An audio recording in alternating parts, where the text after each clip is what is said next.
드디어 사도행전 13장부터는 복음이 안디옥 교회로부터 이방인에게로 그리고 전 세계를 향해서 어떻게 확장되어 나가는가에 대한 설명이 기록되어 있습니다. 바나바와 사울의 파송과 또 이방인 선교의 시작은 AD 47년경인데요. 제가 연대를 계속 언급하는 이유는 성경의 역사는 지구상에 일어난 실제 역사이기 때문에 그렇습니다. 기독교는 어느 날 진공 상태에서 갑자기 생겨난 것이 아니라 2000년 전에 오신 예수 그리스도를 통해서 또 그가 세우신 교회를 통해서 전 세계 역사 속에서 지금까지 확장되어져 온 생생하고 살아있는 역사이기 때문입니다. 사도행전 12장까지는 교회 역사는 베드로를 중심으로 예루살렘과 또 온 유대 지역을 무대로 펼쳐졌다면 13장부터는 바울을 중심으로 세계 무대로 펼쳐지게 되는 것인데요. 복음 확장의 진원지가 이전에는 유대인 공동체였던 예루살렘 교회가 중심이 되었다면 이제는 이방인 공동체인 안디옥 교회를 중심으로 펼쳐지게 되는 것입니다.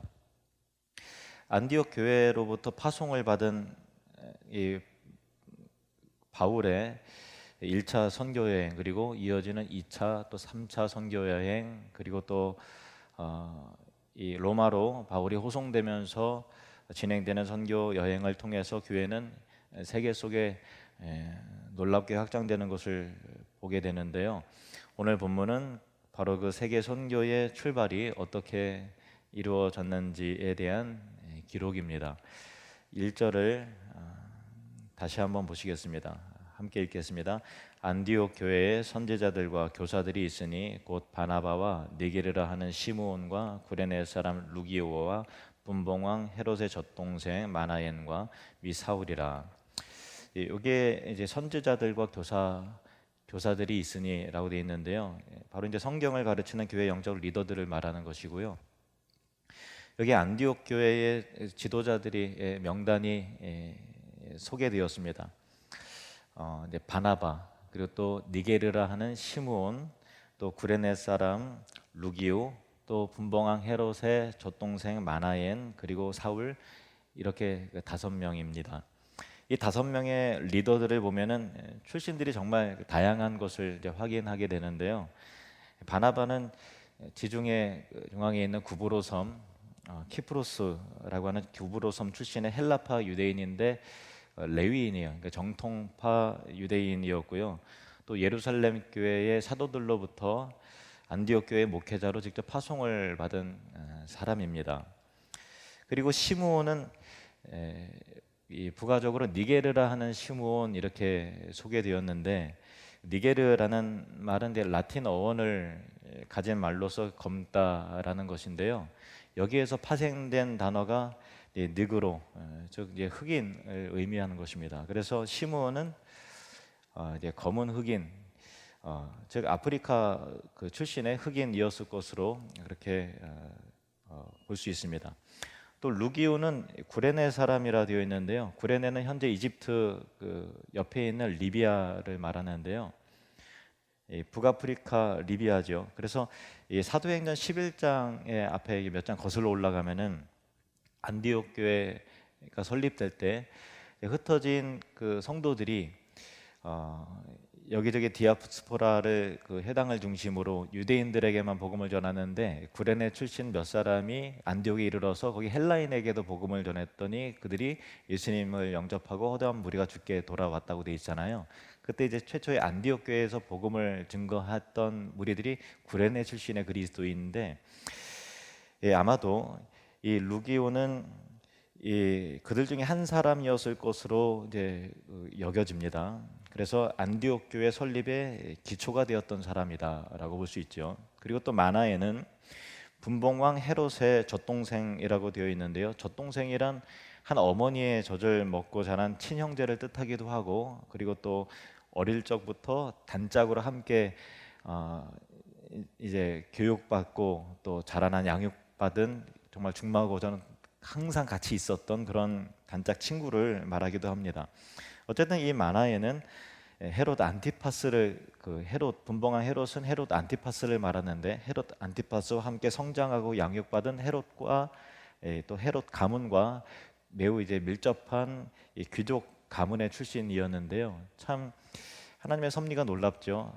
같은 이제 젖을 먹고 자라나듯이 같이 양육받고 자라는데 한 사람은 교회를 박해하고 또 예수님을 십자가에 못 박는데 주역이 된 사람이 되었고, 또 한 사람은 그 안디옥 교회가 일어서고 설립하는데 기초가 된 영적 그 거인과 같은 리더가 된 그런 거죠. 참 하나님의 택하심의 비밀은 참으로 놀랍습니다. 그리고 이제 마지막 다섯 번째는 과거 바리새인이자 또 사내들인 공회원 출신으로서 교회를 핍박하고 잔멸하는데 앞장섰던 이 사울, 이렇게 다섯 사람이 안디옥 교회의 말씀을 가르치는 리더들이었다라는 것입니다. 그러니까 안디옥 교회의 영적 지도자들 모두가 다 출신이 다 다르고 또 신분도 다르고 또 심지어는 이 피부색도 다른 사람들로 구성이 된 것이죠. 이 말인즉슨 서로 간의 배경과 교육의 정도와 가치관의 차이가 있는, 즉 본래 하나 되기 어려운 그런 조건의 사람들이었다는 것이죠. 그럼에도 그들은 모두 주님 안에서 한데 어우러져서 아름답고 건강한 교회 공동체를 이루고 있었습니다.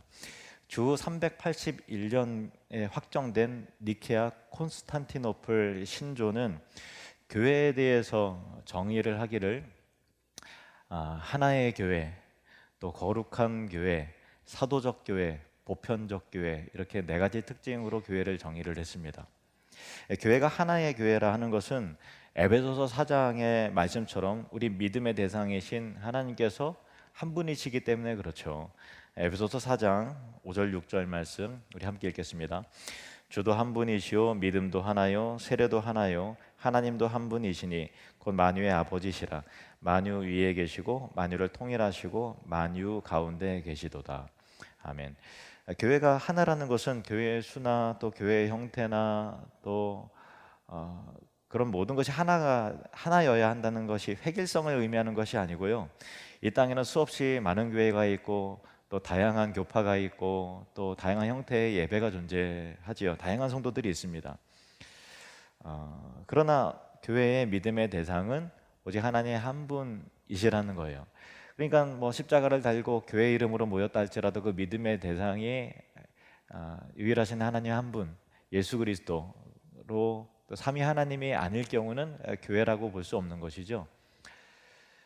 예수 그리스도 삼위 하나님을 믿음으로 고백하는 형태의 공동체는 다 또한 교회인 것입니다. 또 교회가 거룩한 교회여야 한다는 것은 교회의 주인이신 주님께서 거룩하시고 또 우리를 죄에서 건져내서 예수의 보혈로 깨끗하게 씻어주셔서 의롭다 해주시고 또 거룩한 하나님의 백성으로 구별되어 불러주셨기 때문에 교회는 거룩한 공동체입니다.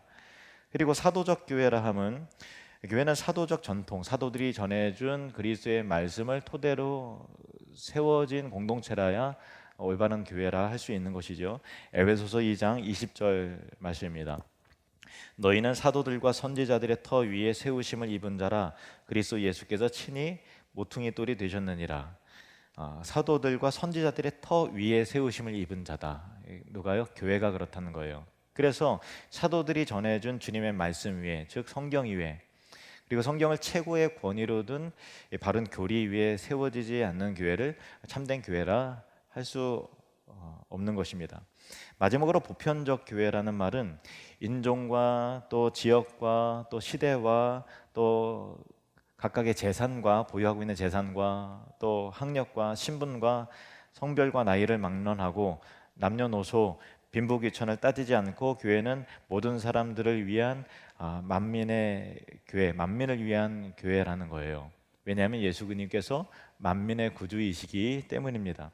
그래서 교회는 어떤 죄인, 과거에 어떤 삶을 살았더라도 상관이 없습니다. 어떤 누구라도, 신분도 상관이 없습니다. 지위, 고하를 막론하고 다 신자가 될 수 있으며 예수 그리스도 안에서 한 가족이 되고 형제가 되고 공동체를 이루는 것입니다. 예수님이 제자로 부른 사람들 가운데서도 도저히 하나가 되기 어려운 양극단의 부류의 사람들이 있었어요. 이를테면은 열심당원 시몬, 그리고 또 세리 마태입니다. 열심당원이라는 것은 로마 제국으로부터 독립을 쟁취하기 위해서 무력이라든가 여러 가지 수단과 방법 가리지 않고 그 행동하는 과격화 행동 대원을 이 열심당원이라고 했고요. 그에 반해 세리는 로마 제국의 편에게 붙어서 이 동족의 고열을 짜내는 불의한 인간이었습니다. 그래서 열심당원 이 시몬의 입장에서 보면은 세리 마태는 반드시 제거해야 될 이 매국노였고요. 또 세리 마태 입장에서 본 열심당원 시몬은 천하의 대세와 흐름을 읽지 못하는 도무지 융통성이 없는 철부지 급진주의자에 불과했던 것입니다. 그런가 하면 갈릴리 어부 출신의 베드로가 있고요. 또 아리마대 출신의 큰 부자 요셉이 있었습니다. 또 비천하고 7귀신 들렸던 막달라 마리아가 있었고, 또 존경받는 사내들인 공회원이었던 니고데모, 밤에 예수님을 찾아왔던 니고데모도 나중에 주님의 제자가 되었는데 그 니고데모도 있었죠. 그들은 세상에서 사회적 신분이라든가 어떤 계기를 통해서라도 얼굴을 마주하고 한 테이블에 앉을 수도 없는 극히 이질적인 사람들이었습니다. 그럼에도 그들 역시 모두 예수 그리스도 안에서 그들 간의 모든 상이점을 초월해서 다 같은 그리스도의 제자요, 한 형제요, 자매요, 한 하나님의 백성이요, 한 가족이 될 수 있었다라는 것입니다. 예수님의 구원은 특정한 부류의 또 어떤 대상을 향한 차별적인 구원이 아니라 남녀노소 빈부귀천의 차별이 없는 보편적 구원, 보편적 기회를 이루신 것이었기 때문입니다. 요한복음 17장에는 우리 예수님이 결박당해서 잡히시기 전에 최후의 만찬을 다락방에다 가지시고 또 제자들과 함께 나오셔서 겟세마네 동산에 오르십니다. 그러면서 하나님께 드리는 중보기도의 내용이 요한복음 17장에 기록이 되어 있는데 그 가운데 이런 내용이 있습니다. 요한복음 17장 11절에 보면은 나는 세상에 더 있지 아니하오나 그들은 세상에 있사옵고 나는 아버지께로 가옵나니 거룩하신 아버지여 내게 주신 아버지의 이름으로 그들을 보존하사 우리와 같이 그들도 하나가 되게 하옵소서. 이렇게 예수님은 중보하며 기도하십니다. 예수님께서는 지금 각기 성향과 배경이 다른 제자들이 지금 주님 안에서 하나인 것처럼 주님께서 이 땅을 떠나신 뒤에도 주님 안에서 계속 하나가 되기를 기도하셨고 그들을 통해서 생겨나게 될 새롭게 세워지게 될 교회와 또 그 제자들과 그 뒤에 일어나게 될 지구상의 모든 교회들이 아버지와 아들과 성령이 하나인 것처럼 온전히 하나인 것처럼 삼위일체 하나님이신 것처럼 그들도 온전히 하나가 되게 해달라고 기도하셨던 것입니다. 그리고 그 기도의 열매가 지구상에 이루고 있는 보편적 교회인 것이죠. 안디옥 교회의 지도자들 5명의 출신과 신분과 성향과 살아온 배경과 사상은 각기 다른 사람이었다는 것입니다. 그래서 그들이 하나 되었다는 것은 그들의 입장에서 결코 쉬운 일이 아니었겠죠. 그냥 자동으로 되는 것은 아닙니다. 그들은 서로 다름의 차이로 오는 갈등이 그들에게는 없었겠습니까? 오해와 또 어떤 문화의 차이로 오는 답답함이 없었겠습니까? 그러나 그들은 이런 어려움을 극복하여 하나가 되었다는 것입니다. 그리고 이것은 우리 교회를 비롯하여 모든 교회도 각자 다른 사람들이 각각 개성도 다르고 가치관도 다르고 출신도 다르고 또 학력도 다르고 또 부유함의 정도도 다르고 직업도 다르고 다 다르지만 그 다른 사람이 모여 있지만 그리스도 안에서 하나가 되어야 하고 또한 하나가 될 수 있다는 것을 의미하는 것이죠. 그러면 어떻게 하면 하나가 될 수 있을까요?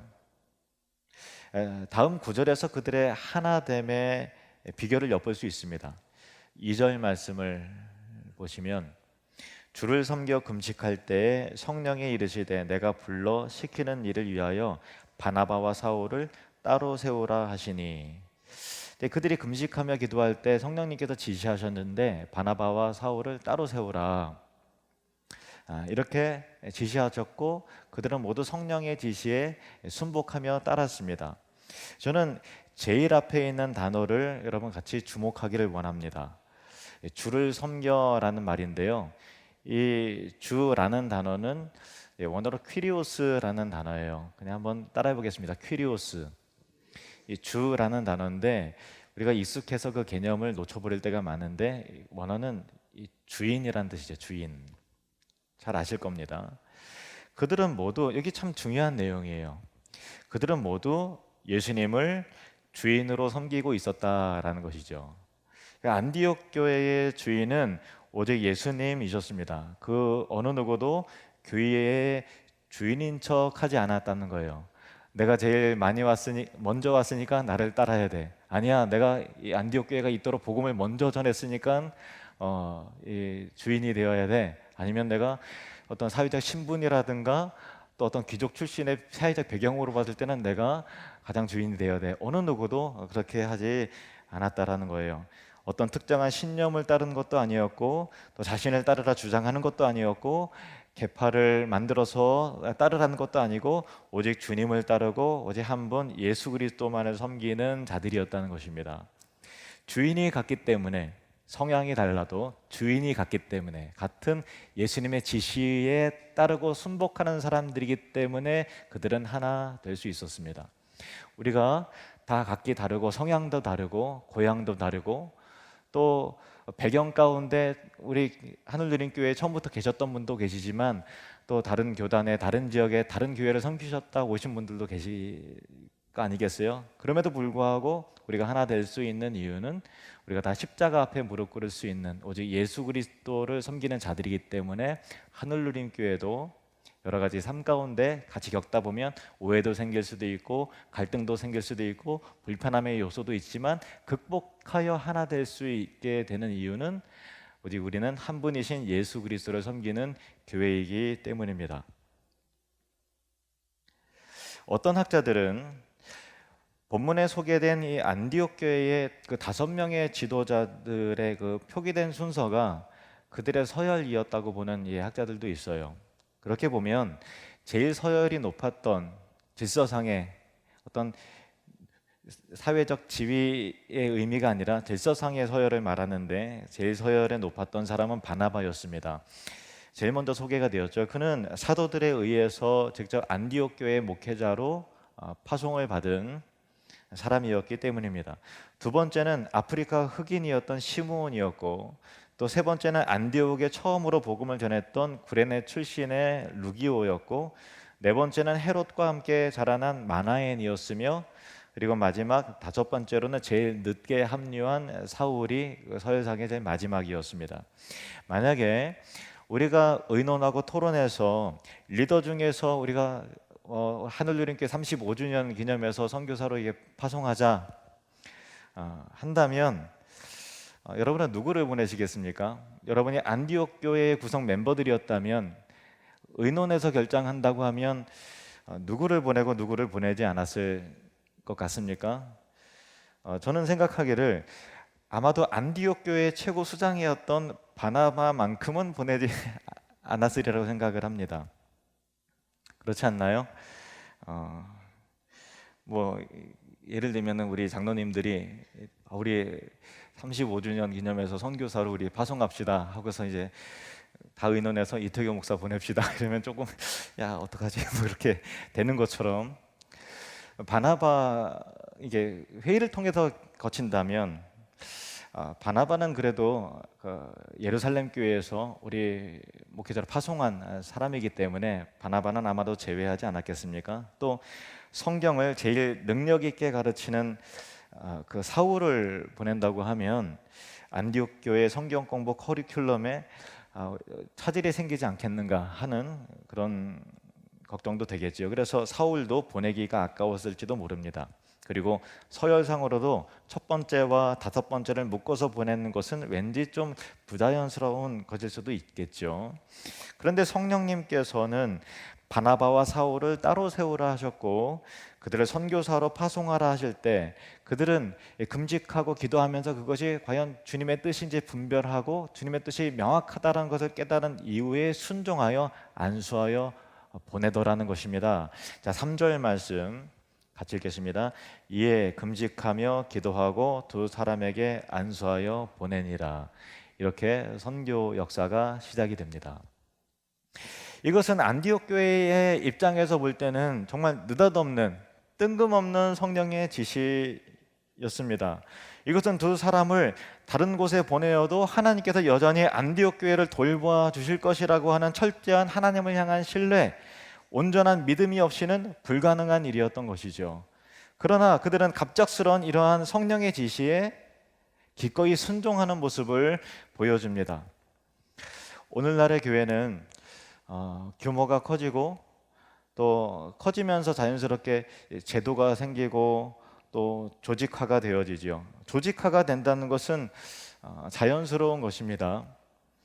교회의 재정도 예산과 결산이 있어서 가급적이면 합리적이고 또 규모 있게 집행하는 것을 원칙으로 합니다. 그래야 교회가 안정되겠죠. 그것이 마땅한 일이기에 우리 교회도 물론 그렇게 하고 있습니다. 그러나 성령께서는 우리의 계획과 또 우리의 어떤 그 의논했던 예산 내에서 일하시는 분은 아닙니다. 교회는 합리적인 제도와 틀을 갖고 안정적이고 규모 있게 운영해 나가야 하면서도 동시에 갑작스러운 성령의 지시에 그 감동에 기꺼이 순종할 수 있는 예민함이 리더들에게 있어야 합니다. 그리고 갑작스러운 성령의 지시에 기꺼이 행할 수 있는 유연함도 있어야 되고 또 담대함과 믿음의 도전이 있어야 참된 교회입니다.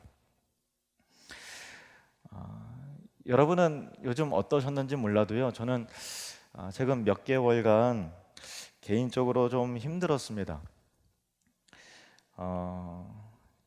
어느 정도 힘들었는가 하면은 목사로서의 정체성에 대해서 좀 이렇게 고민할 정도로 좀 힘이 들었습니다. 영적 침체를 겪는 것처럼 힘이 들었어요. 그래서 그 이유가 뭔가 이게 생각을 해보니까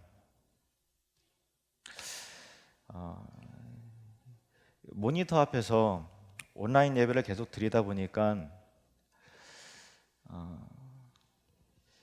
교회의 역동, 살아있고 또 꿈틀거리고 불편해지기도 하고 또 그것을 거슬러 변화하기도 하고 성령의 지시에 따라 도전하고 모험하고 복음을 경험하고 선교의 현장을 체험하고 함께 웃고 함께 울고 때로는 다투기도 한다 하더라도 함께 있는 그 살아있는 교회를 온몸으로 경험하지 못해서 그런 것이라는 생각이 들었습니다.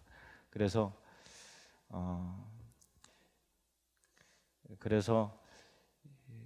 코로나 확진자가 1,000명일 때는 온라인 예배 드리다가 3,000명이 된다고 하는데 도저히 못 참겠다. 내가 영적으로 죽으면 안 되지. 살아야 되겠다. 어떻게든 내가 회복하고 살아야 되겠다라는 마음을 가지고 확진자 숫자와 상관없이 아랑곳 없이 그냥 장로님들한테 추석 끝나고 나서 오프라인 예배, 현장 예배 드려야 되겠습니다. 장로님들도 그게 좋겠다고 다 동의하셨고요. 그렇게 된 거예요. 여러분도 마찬가지셨을 것 같아요. 모니터 앞에서 예배 드려도 물론 예배예요. 예배인데 그럼에도 불구하고 우리는 움직이는 교회를 갈망합니다. 우리는 성령의 지시에 따라 기꺼이 모험하고 도전하는 교회를 갈망합니다. 우리는 결코 안정적인 교회를 추구하는 것이 아닙니다. 우리가 서로 다름에서 오는 갈등도 있을 수 있지만 그 모든 어려움을 그냥 안 보고 멀찍이 떨어져 있어서 갈등이 없어 한 것이 아니라 부딪혀 경험하면서 극복해내기를 원합니다. 그게 교회입니다. 그리고 오직 예수님만을 주인으로 모시는 하나된 교회를 우리는 갈망합니다. 코로나 상황으로 인해서 우리의 활동이 제한되고 심리적으로 위축되고 눌리는 것은 사실이지만, 그럼에도 불구하고 우리가 믿는 하나님은 제한받지 않으시는 분이십니다. 우리가 이것도 못하고 저것도 못하는 그런 상황이에요. 우리가 이렇게 모였다고 갑자기 밥을 먹을 것도 아니고, 오후 예배를 갑자기 느리자 할 것도 아니고, 또 오프라인으로 성경 공부나 또 노방전도라든가 그런 거 할 거 아니고, 그냥 이렇게 당국에서 제시한 기준대로 그냥 예배를 드릴 겁니다. 그럼에도 불구하고 우리가 과연 뭘 할 수 있을까라고 하는 그런 어떤 그 눌림이 우리의 생각과 육체와 이 분위기를 짓누르는 것 같은 것이 있다 할지라도, 그럼에도 불구하고 안디옥 교회처럼 역동적인 교회, 사랑으로 하나 되는 교회, 또 모험을 감수하는, 도전하는 교회를 향해서 다시 나아가기를 원합니다. 조직화되고 체계적일 때, 또 합리적인 교회가 될 때는 안정적인 교회가 되지만, 그러나 우리는 안정을 추구하지 않습니다. 그것이 합리적인 교회를 물론 지향하지만, 그렇다고 그것에 갇혀 있거나 묶여 있지 않은, 성령의 뜻에 예민하게 순종하며 때로는 과감하며 틀에 얽매이기보다는 믿음의 도전을 하는 살아있고 역동적인 한울누림 교회가 다시 되기를 소망합니다. 10월 달은 사역 지원의 달입니다. 둘째 주에 사역 지원표가 매년 게재되듯이 그렇게 게시될 것인데요. 여러 활동들이 제한되어 있어서 어떤 사역은 반쪽짜리밖에 사역이 되지 않을 수도 있어요. 갑자기 4단계로 올라가서 설교 전하는 목사와 또 이제 영상 촬영자와 또 대표 기도하는 한 사람 외에는 또 현장 예배 금지하고 온라인 예배를 하라 그러면 또 우리는 그렇게 따를 겁니다. 그렇게 할 텐데, 그래서 지원했는데 제대로 섬기지도 못할 수도 있어요. 그렇지만은 그럼에도 불구하고 새 마음으로 안디옥 교회처럼 새롭게 도전하는 교회를 우리는 꿈꾼다라는 마음으로 지원해 주시길 바랍니다. 코로나로 인해서 1, 2년이 정말 애매하게 지나갔기 때문에 한 부서에서 2년 이상 섬겼어도 같은 부서에 또 지원해도 좋습니다. 왜냐하면 그동안 섬김이 좀 애매했기 때문에 같은 부서를 또 지원해도 좋고 또 다른 부서로 옮기셔도 좋습니다. 그러나 우리가 코로나 분위기에 눌려 있는 것이 아니라 새롭고 역동적인 교회로 섬기려는 마음으로 지원해 주시길 바랍니다. 이제 더 이상 침체되지 말고 함께 하나님 나라를 세워나가는 주님의 동역자들이 되어서 코로나 이 상황 속에서 별로 못한다 할지라도 우리의 심령만큼은, 우리의 마음은 날마다 매 주일마다 새 마음이 되어서 안디옥 교회처럼 모험을 감수하고 믿음에 도전을 하고 성령의 역사를 경험하고 병든 자가 고침을 받고 귀신이 떠나가고 선교 지향적인 교회가 되고, 서로 다르고 차이에서 오지만 어떻게든 예수님의 보혈로 그 차이를 극복해내고 사랑으로 하나 되는 살아있는 교회가 되기를 축복합니다. 기도하시겠습니다.